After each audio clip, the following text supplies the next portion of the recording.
2 তিমথিও 1। আমি পৌল, খ্রিস্ট যিশুর একজন প্রেরিত। আমি একজন প্রেরিত কারণ ঈশ্বর তাই চেয়েছিলেন লোকদের কাছে। ঈশ্বর আমাকে পাঠালেন যাতে খ্রিস্ট যিশুতে জীবন লাভের যে প্রতিশ্রুতি রয়েছে সেই কথা আমি তাদের বলি। তিমথিয়ের কাছে লিখছি, তুমি আমার প্রিয় পুত্রের মতো পিতা ঈশ্বর ও আমাদের প্রভু খ্রিস্ট যিশুর কাছ থেকে তোমাদের উপর অনুগ্রহ, দয়া ও শান্তি বর্তুক। দিনে বা রাতে প্রার্থনার সময় আমি তোমাকে স্মরণ করে থাকি। প্রার্থনার সময় তোমার জন্য ঈশ্বরকে ধন্যবাদ জানাই। আমার পিতৃপুরুষরা যার সেবা করতেন তিনি সেই ঈশ্বর শুদ্ধ বিবেকে আমি সর্বদাই তার সেবা করে আসছি। তুমি যে আমার জন্যে চোখের জল ফেলেছিলে সে কথা আমার মনে আছে। আমি তোমাকে দেখতে খুবই আকাঙ্ক্ষা করছি যাতে আমার অন্তরটা আনন্দে ভরে ওঠে। তোমার আন্তরিক বিশ্বাসের কথাও আমার মনে আছে। ওই ধর্মবিশ্বাস প্রথমে ছিল তোমার দিদিমা লোইর ও তোমার মা উনিকির। আমি জানি যে সেই একই বিশ্বাস তোমার অন্তরে অটুট রয়েছে। সেই জন্য আমি তোমাকে মনে করিয়ে দিচ্ছি যে তোমার মধ্যে ঈশ্বরের দেওয়া বিশেষ দান রয়েছে। আমি যখন তোমার উপর হস্তার্পণ করেছিলাম তখন সেই দান ঈশ্বর তোমাকে দিয়েছিলেন। এখন আমি চাই যে সেই দান তুমি কাজে লাগাও এবং তাকে দিন দিন আরও বাড়তে দাও, যেমন করে সামান্য অগ্নিশিখা এক প্রলয় অগ্নি সৃষ্টি করে। ঈশ্বর আমাদের ভীরুতার আত্মা দেননি, ঈশ্বর আমাদের পরাক্রম, প্রেম ও আত্মসংযমের আত্মা দিয়েছেন। তাই আমাদের প্রভু যিশুর কথা লোকদের কাছে বলতে লজ্জা পেও না। আমার বিষয়েও লজ্জা বোধ করো না। আমি তো প্রভুর জন্য কারাগারে আছি, কিন্তু সুসমাচারের জন্য তুমি আমার সঙ্গে দুঃখভোগ কর। ওই কাজ করার জন্য শক্তি ঈশ্বরই আমাদের দেন। ঈশ্বর আমাদের পরিত্রাণ করেছেন এবং তার পবিত্র প্রজা করেছেন, আমাদের কাজের কারণে নয়, কিন্তু তার নিজ অনুগ্রহ এবং সংকল্প অনুসারে করেছেন। সৃষ্টির বহু পূর্বে ঈশ্বর খ্রিস্ট যিশুতে সেই অনুগ্রহ আমাদের দেন। কিন্তু সেই অনুগ্রহ আমাদের ত্রাণকর্তা খ্রিস্ট যিশু না আসা পর্যন্ত প্রকাশিত হয়নি। যিশু এসে সেই মৃত্যুকে শক্তিহীন করলেন ও তার সুসমাচারের মাধ্যমে জীবনের ও অমরতার পথ দেখালেন। সেই সুসমাচার প্রচার করার জন্য আমাকে মনোনীত করা হল, আমাকে প্রেরিত রূপে ও সেই সুসমাচারের শিক্ষক রূপে মনোনীত করা হল। সেই সুসমাচার প্রচার করি বলে আমি কষ্টভোগ করছি, কিন্তু তাতে আমি লজ্জা বোধ করি না। যাকে আমি বিশ্বাস করেছি তাকে আমি জানি তিনি যা কিছুর ভার আমার উপর তুলে দিয়েছেন তা যে তিনি সেই মহাদিনটি পর্যন্ত রক্ষা করতে পারেন এই বিষয়ে আমার কোনো সন্দেহ নেই। তুমি যে সত্য শিক্ষা আমার কাছে পেয়েছ সেই অনুসারে চল। খ্রিস্ট যিশুতে যে ভালোবাসা ও বিশ্বাস তুমি পেয়েছ তা দৃঢ়ভাবে ধরে থাক। ওইসব শিক্ষা তোমার সামনে দৃষ্টান্ত স্বরূপ হয়ে থাকবে, সে অনুসারে তোমাকে শিক্ষা দিতে হবে। যে মূল্যবান সত্য তোমার হাতে তুলে দেওয়া হয়েছে তা তুমি আমাদের অন্তরে বাসকারী পবিত্র আত্মার সাহায্যে রক্ষা কর। তুমি তো জান, এশিয়াতে যারা আছে তারা সকলে আমায় ছেড়ে চলে গেছে, তাদের মধ্যে ফুগিল্য ও হম্মগিনিও আছে। প্রভু অনিশিফরের পরিবারকে দয়া করুন, কারণ অনিশিফর বহুবার আমায় সুস্থির হতে সাহায্য করেছিলেন। আমি কারাগারে রয়েছি বলে তিনি কোনোদিনই লজ্জাবোধ করেননি, বরং তিনি রোমে এসে আমাকে তন্ন তন্ন করে খুঁজে বের করে আমার সঙ্গে দেখা করেছিলেন। প্রভু তাকে এই বর দিন যেন সেই দিন তিনি প্রভুর কাছে দয়া পান। আর ইফিসে তিনি কিভাবে আমায় সাহায্য করেছিলেন তা তুমি ভালো করেই জান। 2 তিমথিও 2। তিমথিও, তুমি আমার সন্তানের মতো, খ্রিস্ট যিশুতে আমাদের যে অনুগ্রহ আছে তার দ্বারা তুমি শক্তিমান হয়ে ওঠ। তুমি ও অন্যান্য অনেকে আমি যে বিষয় শিক্ষা দিয়েছি তা শুনেছ, সেইসব এমন বিশ্বস্ত লোকদের শেখাও যারা অন্য লোকদের শিক্ষা দিতে সক্ষম হবে। খ্রিস্ট যিশুর বিশ্বস্ত সৈনিকের মতো আমাদের সাথে কষ্টভোগ কর। সৈনিক যুদ্ধ করার সময় তার সেনাপতিকে সন্তুষ্ট করবার কথা মনে রাখে, জনসাধারণের কাজ নিয়ে ব্যস্ত থাকে না। আবার কোনো ব্যক্তি যদি ক্রীড়া প্রতিযোগিতায় অংশগ্রহণ করে তবে তাকে প্রতিযোগিতার সমস্ত নিয়ম মেনে চলতে হয় যেন সে বিজয়ী হতে পারে। যে কৃষক কঠোর পরিশ্রম করে সেই প্রথমে ফসলের ভাগ পায়। আমি যা বলি তা ভেবে দেখ, কারণ এসব বিষয় বুঝতে প্রভু তোমাকে বুদ্ধি দেবেন। যীশু খ্রিস্টের কথা মনে কর, তিনি দাউদের বংশে জন্মেছিলেন। যীশু মৃত্যুর পর মৃতদের মধ্য থেকে পুনরুত্থিত হয়েছিলেন। এই তো সেই সুসমাচার যা লোকদের কাছে আমি প্রচার করি। সুসমাচার প্রচার করেছি বলে আমি কষ্টভোগ করছি। একজন অপরাধীর মতো আমাকে শেকলে বেঁধে বন্দী করে রাখা হয়েছে, কিন্তু ঈশ্বরের বার্তাকে শেকল দিয়ে বাঁধা যায় না। তাই ধৈর্যের সঙ্গে ঈশ্বর যাদের মনোনীত করেছেন তাদের জন্য আমি সব কিছু সহ্য করি, যাতে তারাও খ্রিস্ট যিশুতে অনন্ত মহিমার সাথে যে পরিত্রাণ ও অনন্ত জীবন আছে তা লাভ করে। এই কথা বিশ্বাসযোগ্য, কারণ আমরা যদি তার সঙ্গে মৃত্যুবরণ করে থাকি তবে তার সঙ্গে জীবিত থাকব। এখন যদি কষ্ট সহ্য করি তবে তার সাথে রাজত্বও করব। যদি তাকে অস্বীকার করি তিনিও আমাদের অস্বীকার করবেন। আমরা যদি অবিশ্বস্ত হই তিনি কিন্তু বিশ্বস্ত থাকেন, কারণ তিনি নিজেকে অস্বীকার করতে পারেন না। তুমি লোকদের এইসব কথা মনে করিয়ে দিও। ঈশ্বরের সামনে তাদের সতর্ক করে দাও যেন লোকেরা বাক্য নিয়ে তর্ক বিতর্ক না করে, কারণ তাতে কোনো লাভ হয় না, বরং যারা শোনে তাদের সর্বনাশ হয়।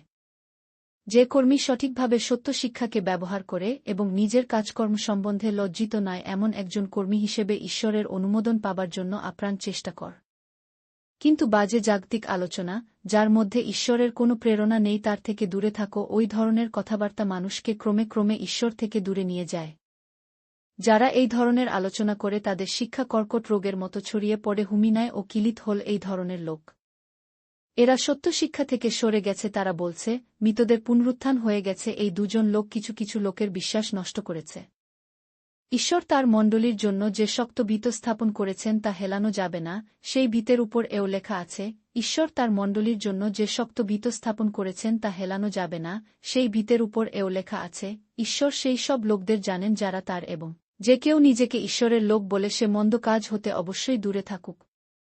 কিন্তু কোনো বর বাড়িতে কেবল সোনার ও রূপোর বাসন নয়, কাঠের ও মাটির পাত্রও থাকে। তাদের মধ্যে কিছু বাসন থাকে বিশেষ ব্যবহারের জন্য, আবার কিছু বাসন থাকে সাধারণ ব্যবহারের জন্য। সুতরাং যদি কেউ নিজেকে এইসব মন্দ বিষয় হতে পরিষ্কার করে তবে সে বিশেষ ব্যবহারের জন্য উপযুক্ত বাসনী হয়ে উঠবে, সেই ব্যক্তি পবিত্র হয়ে উঠবে, আর তার কর্তা তাকে ব্যবহার করতে পারবে। সেই ব্যক্তি যে কোনো সৎ কাজ করবার জন্য প্রস্তুত থাকবে। তুমি যৌবনের সমস্ত কামনা বাসনা থেকে পালাও এবং যাদের অন্তঃকরণ বিশুদ্ধ, যারা তাদের প্রভুতে ভরসা রাখে, সেই সমস্ত লোকের সাথে বিশ্বাস, ভালোবাসা ও শান্তির সাথে সঠিক জীবনযাপনের জন্য আগ্রহী হও। কিন্তু মূর্খতাপূর্ণ ও জ্ঞানহীন তর্কের মধ্যে জড়িয়ে পড়ো না। তুমি জান যে ওইসব শূন্যগর্ভ তর্কবিতর্ক থেকে লড়াইয়ের সৃষ্টি হয়। যে মানুষ প্রভুর সেবক তার কোনো বিবাদে জড়িয়ে পড়া ঠিক নয়। সে হবে সকলের প্রতি দয়ালু। প্রভুর সেবককে একজন উত্তম শিক্ষক হতে হবে, তাকে সহিষ্ণু হতে হবে। যারা তার বিরুদ্ধে কথা বলে বিনীতভাবেই তাদের ভুল দেখিয়ে দিতে হবে। হয়তো ঈশ্বর তাদের হৃদয়ের পরিবর্তন করবেন যাতে তারা সত্যকে গ্রহণ করতে পারে। দিয়াবল ওই লোকদের ফাঁদে ফেলেছে ও তার ইচ্ছা পালন করার জন্য দাসে পরিণত করেছে। কিন্তু এমন হতে পারে যে তারা চেতনা পেয়ে জেগে উঠতে ও বুঝতে পারবে যে শয়তান তাদের নিয়ে খেলছে, আর দিয়াবলের ফাঁদ থেকে তারা নিজেদের মুক্ত করতে পারবে। 2 তিমথিয় 3। একটা মনে রেখো যে শেষকালে ভয়ঙ্কর সময় আসছে।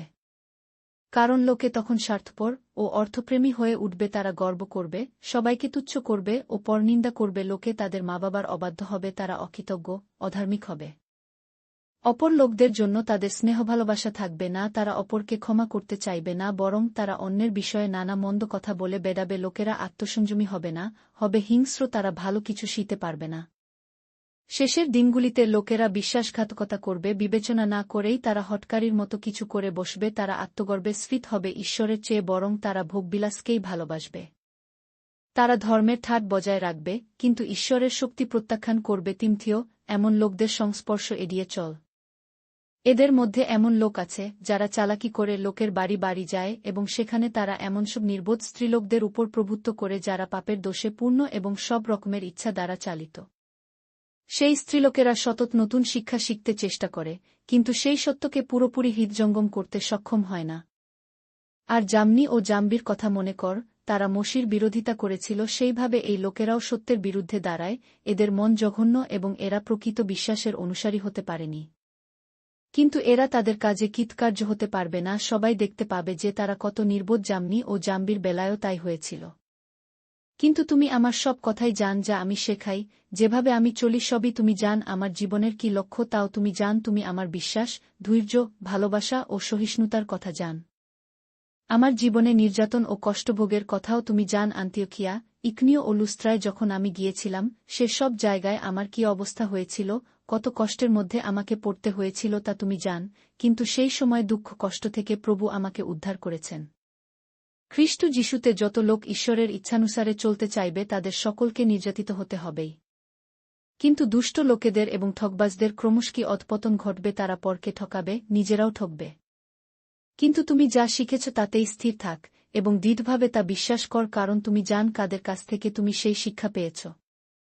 বাল্যকাল থেকে পবিত্র শাস্ত্রের সঙ্গে তোমার পরিচয় হয়েছে। শাস্ত্রগুলিই তোমাকে সেই প্রজ্ঞা দেবে যা খ্রিস্ট যিশুতে বিশ্বাসের মাধ্যমে পরিত্রাণের পথে নিয়ে যায়। সমস্ত শাস্ত্রই ঈশ্বর দিয়েছেন এবং অনুযোগ, সংশোধন ও ন্যায়পরায়ণ জীবনযাপনের জন্য প্রতিটি বাক্যই সঠিক নির্দেশ দিতে পারে। যেন তার দ্বারা ঈশ্বরের লোক পরিপক্ক ও সমস্ত সৎ কর্মের জন্য সুসজ্জিত হয়। 2 তিমথিয় 4। ঈশ্বরকে ও যীশু খ্রিস্টকে সামনে রেখে আমি তোমাকে এক আদেশ দিচ্ছি, খ্রিস্ট যীশু, যিনি জীবিত ও মৃতদের বিচার করবেন, তার এক রাজ্য আছে আর তিনি আবার ফিরে আসছেন, তাই আমি তোমাকে এই আদেশ দিচ্ছি। লোকদের কাছে সুসমাচার প্রচার কর, ভালো কি মন্দ সব সময়ের জন্য তুমি সর্বদাই প্রস্তুতে থেকো, তাদের ভুল কাজ সম্বন্ধে বোধ জাগাও, তারা ভুল পথে গেলে তাদের থামতে বলো, সৎ কার্যে তাদের উৎসাহিত করো, সম্পূর্ণ ধৈর্যের সঙ্গে ও উচিত শিক্ষার মাধ্যমে এইসব কাজ কর। কারণ এমন সময় আসবে, যে সময় লোকেরা সত্য শিক্ষা গ্রহণ করতে চাইবে না, কিন্তু নিজেদের মনোমত কথা শোনার জন্য নিজের পছন্দমতো বহু গুরু মরবে। লোকেরা সত্য থেকে কান ফিরিয়ে নিয়ে মনগড়া কাহিনীর দিকে মন দেবে। কিন্তু তুমি সব সময় সংযত থেকো, ধৈর্যের সঙ্গে সব কষ্ট সহ্য কর এবং সুসমাচার প্রচার কর। ঈশ্বরের সুসমাচার প্রচারক হিসাবে তোমার কর্তব্য পালন করে চল। ঈশ্বরের উদ্দেশ্যে আমার জীবনের মধ্যেই পেয়ে অর্ধের মতো ঢালা হয়েছে, আমার যাবার সময় হয়ে এসেছে। আমি ভালোভাবেই লড়াই করেছি, নির্দিষ্ট দৌড় শেষ করেছি, অটুট রেখেছি আমার খ্রিস্ট বিশ্বাস। এখন অবধি সঠিক জীবনযাপন করার জন্য আমার জন্য এক বিজয় মুকুট তোলা আছে, সেই ন্যায়পরায়ণ বিচারক প্রভু সেই মহাদিনে আমাকে তা দেবেন। হ্যাঁ, সেই মুকুট তিনি আমায় দেবেন, কেবল আমাকে নয়, বরং যত লোক তার পুনরাগমনের জন্য ভালোবাসার সাথে অধীরভাবে প্রতীক্ষা করেছে, এ মুকুট তাদের সকলকে দেবেন। তুমি যত শিগগির পার আমার কাছে চলে এস। কারণ দিমা এই জগৎকে ভালোবেসে আমাকে ছেড়ে থিসলনিকিতে চলে গিয়েছে, ক্রিস্কেন্ত গালাতিয়ায় আর তিত দালমাতিয়াতে গেছে। একা লুক কেবল আমার সঙ্গে আছেন, তুমি যখন আসবে মার্ককে সঙ্গে করে এস, এখানকার কাজে সে আমায় সাহায্য করতে পারবে। তুকিককে আমি ইফিসে পাঠিয়েছি। ত্রোয়াতে কার্পের কাছে যে শালখানি রেখে এসেছি, তুমি আসার সময় সেটি এবং পুস্তকগুলি, বিশেষ করে চামড়ার উপর লেখা পুস্তকগুলি সঙ্গে করে এনো, ওগুলি আমার চাই। আলেকসান্দর যে পিতল ও তামার কাজ করে সে আমার অনেক ক্ষতি করেছে, প্রভু তার কাজের সমুচিত প্রতিফল তাকে দেবেন। তুমিও সেই লোক থেকে সাবধান থেকো, কারণ আমরা যা কিছু প্রচার করেছি সে ভীষণভাবে তার বিরোধিতা করেছে। আমাকে যখন প্রথমবার বিচারকের সামনে দাঁড় করানো হয়েছিল, তখন আমায় সাহায্য করতে কেউ আমার পাশে ছিল না, সকলে পালিয়ে গেল। আমি প্রার্থনা করি তাদের এই অপরাধ যেন গণ্য না হয়। কিন্তু প্রভু আমার পাশে দাঁড়ালেন এবং আমাকে শক্তিশালী করলেন, যাতে আমি সেই বার্তা সম্পূর্ণভাবে প্রচার করতে পারি এবং যেন সমস্ত ইহুদি জনগণ সেই সুসমাচার শুনতে পায়, আর আমি সিংহের মুখ থেকে রক্ষা পেলাম। কেউ আমার ক্ষতি করতে চাইলে প্রভু আমাকে রক্ষা করবেন, প্রভু তার স্বর্গীয় রাজ্যে আমাকে নিশ্চয়ই নিরাপদে নিয়ে যাবেন যুগে যুগে। ঈশ্বরের মহিমা হোক, আমেন। প্রিস্কাকে ও আকিল্লাকে এবং অনিসিফরের পরিবারকে আমার শুভেচ্ছা জানিও। ইরাস্তো করিন্থে থেকে গেছেন এবং এফিম অসুস্থ হয়ে পড়ায় আমি তাকে সিলিতে রেখে এসেছি। তুমি শীতকালের আগে অবশ্যই আসার চেষ্টা করো। উবুল, পুদেন্ত, লিন, ক্লৌদিয়া ও এখানকার সমস্ত ভাই ও বোনেরা তোমায় শুভেচ্ছা জানাচ্ছেন। প্রভু তোমার আত্মায় বিরাজ করুন, ঈশ্বরের অনুগ্রহ তোমার সহবর্তী হোক।